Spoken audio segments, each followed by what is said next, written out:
Everyone, and welcome back. The period for declaring candidacies for both the November ballot ended Friday with several races, including city councils in Plymouth, Ione, and possibly Sutter Creek, and 2 seats on the Amador Water Agency Board of Directors. The period for declaration of candidacies ended Friday, August 10th. Incumbents had until August 10th to file their declaration of candidacy, and several seats around the county had office holders who did not file for candidacy, which created a 5-day extension of the filing period. And that filing period ends Wednesday, August 15th.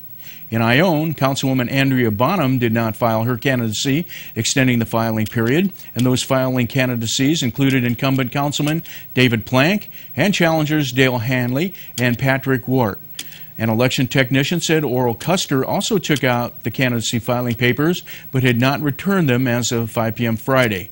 Ione City Clerk Janice Travasso filed for re-election, and City Treasurer Sharon M. Long did not file for re-election, meaning that position race has an extended filing period until Wednesday.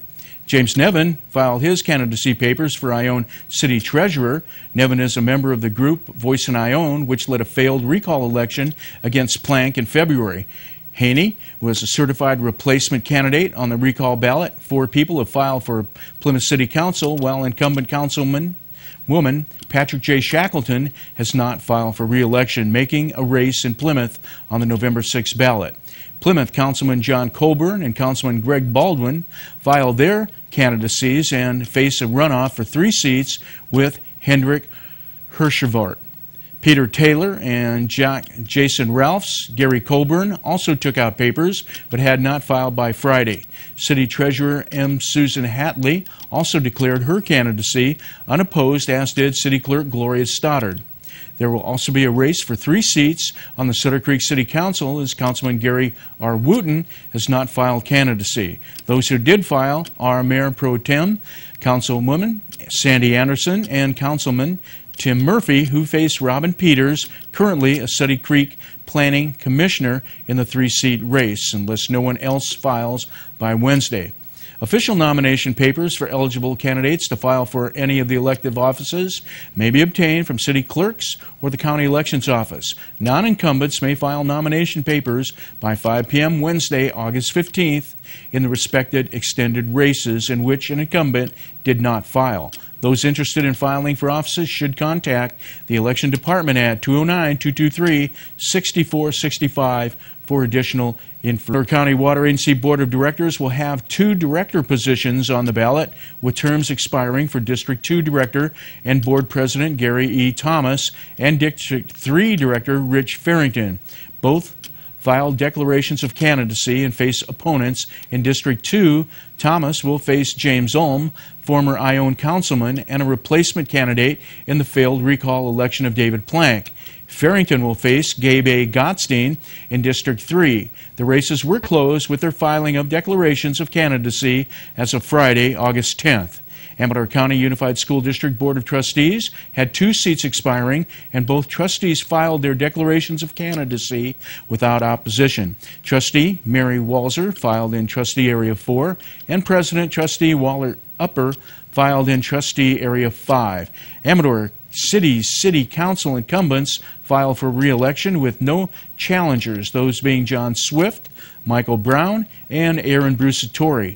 Incumbent City Treasurer Janet Spencer also filed unopposed. The Jackson City Council had 3 terms expiring, and Wayne Garibaldi, Keith Sweet, and Marilyn L. Lewis, all 3 filed candidacies unopposed. No one filed for City Clerk. Volcano Community Services District had 3 people file for 3 positions: Nancy Bailey, Terry Grillo, and Jane Norcross.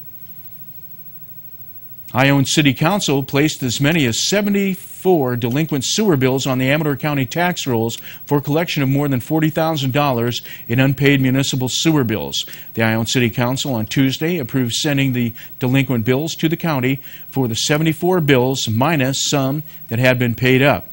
Councilman David Plank said city staff should try to look at these accounts and see if there are any constant repeaters on the rolls.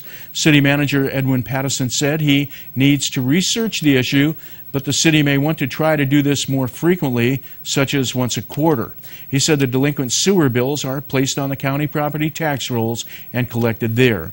Finance Manager Jane Wright said there are a few people that have paid their sewer bills and will be taken off before they are sent to the county.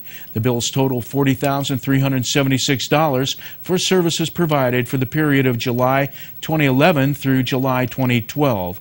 Property owners had until July 9th to make payments to avoid being placed on the tax rolls. Patterson said in a memo for last week's meeting, after July 9th, the city updated the list and will submit it to County Auditor Joe Lowe's office.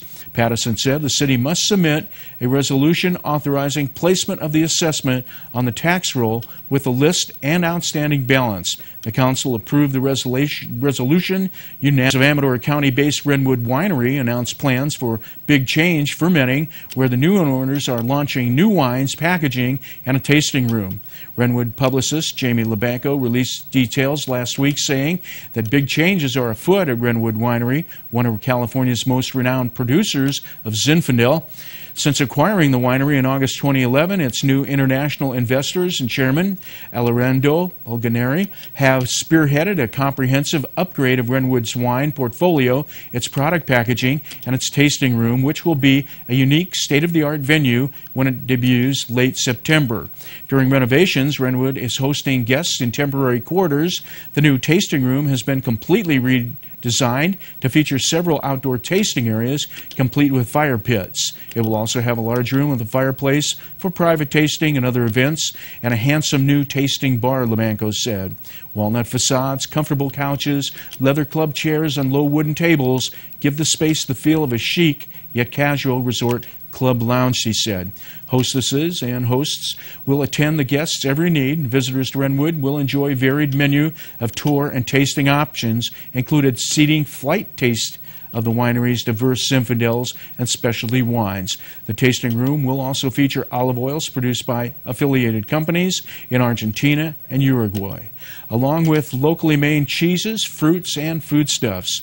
Delicious food will be a key feature of the reopened hospitality program at Renwood, Labanco said. The winery has hired a noted Los Angeles chef and caterer to design menus of prepackaged, seasonally themed salads, sandwiches, and other dishes that visitors can purchase and enjoy on site with their tasting of Redwood wines. Unique special events and regular programs, such as Sunday brunches and vineyard tours, are also in the works.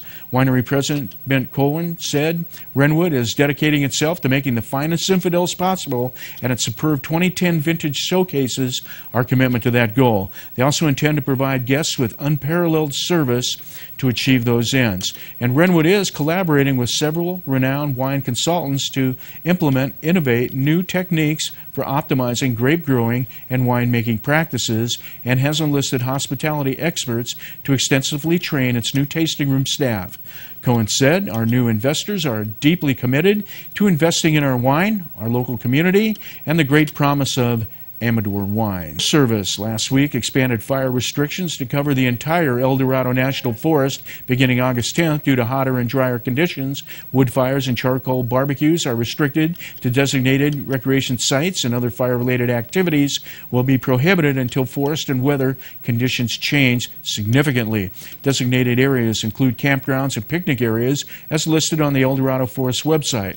Forest Supervisor Kathy Hardy implemented fire restrictions on the western side of the El Dorado National Forest earlier last week and expanded the restrictions to include the entire forest starting August 10th.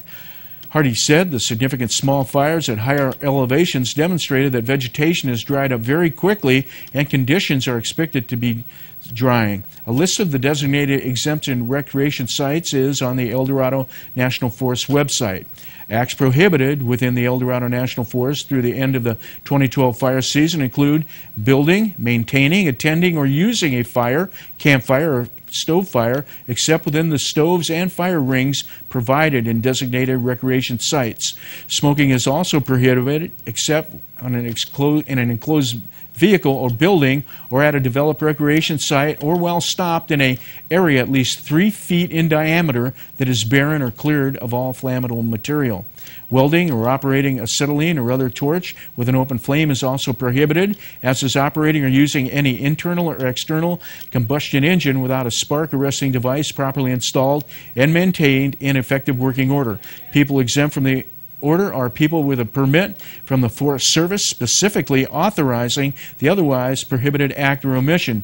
People with special use permit for recreation residents, provided that they have a valid California campfire permit and comply with the terms of the permit. People with a valid campfire permit are not exempt from the prohibitions, but they may use a portable stove or lantern that uses gas, kerosene, gel petroleum, or pressurized liquid fuel. Stay with us. We'll have more news on the other side of the break. You're watching Amador County's #1 news and sports leader, TSPN.